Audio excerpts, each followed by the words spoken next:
to reach America, all I need do was to follow the river.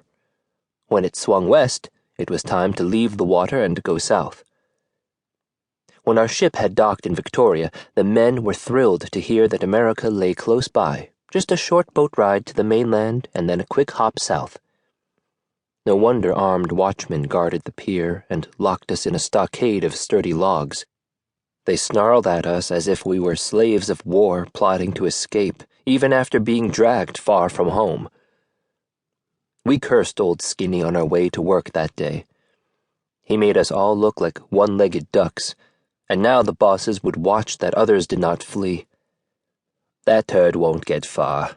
He fears the dark, wouldn't squat alone at the latrine. He had bought himself a tin lantern to ensure his candle stayed lit. A native will jump out and scare him to death. He'll die without losing any blood. In the forest, the cur had whispered to me, "Look after yourself first. Always walk in the middle of the line. Let those who rush to the front or lag at the back face the danger. Wild animals, redbeards, or angry natives, who knows what they want? At least he'll find better food out there." That was the best reason to run.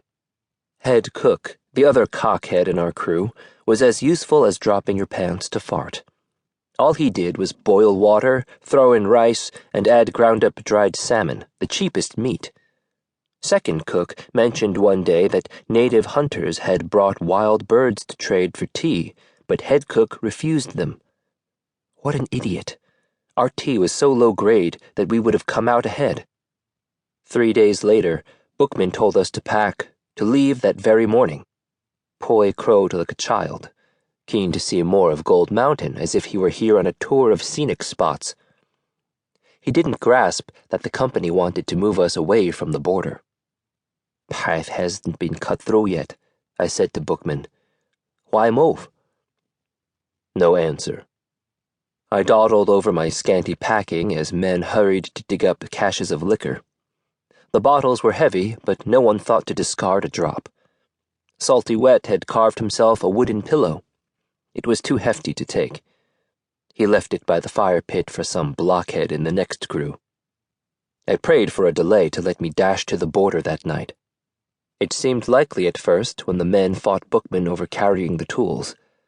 The long saws were awkward to move, but Bookman insisted thieves were lurking and ordered us to lug them to the warehouse in Emery Creek. "Who would steal them?" we demanded. "They're only useful for the company's shit work." Then the men threw down their loads and denounced head cook. All the heavy cooking pots had been put in the packs of the non-brothers. He in turn quickly blamed second cook and shuffled the items around. We folded the tents, coiled the ropes, and started our trek at midday. We were idiots, moving too damned fast for our own good, always trying to prove to the redbeard bosses that we were hard-working and willing, as if they might suddenly smile at our efforts and treat us nicely. I wanted every man to break off and run to the woods. The bosses were too few to chase everyone, so some of us would reach America. Too bad there hadn't been time to plan this. I lagged at the tail, hoping to melt into the woods, but Bookman made a point of walking behind me. When I stopped at every chance, he cursed but couldn't force me to go faster. I was bigger than him. Chinese miners stood knee-deep in the river and shoveled for gold, rocking their battered sieves with quiet patience.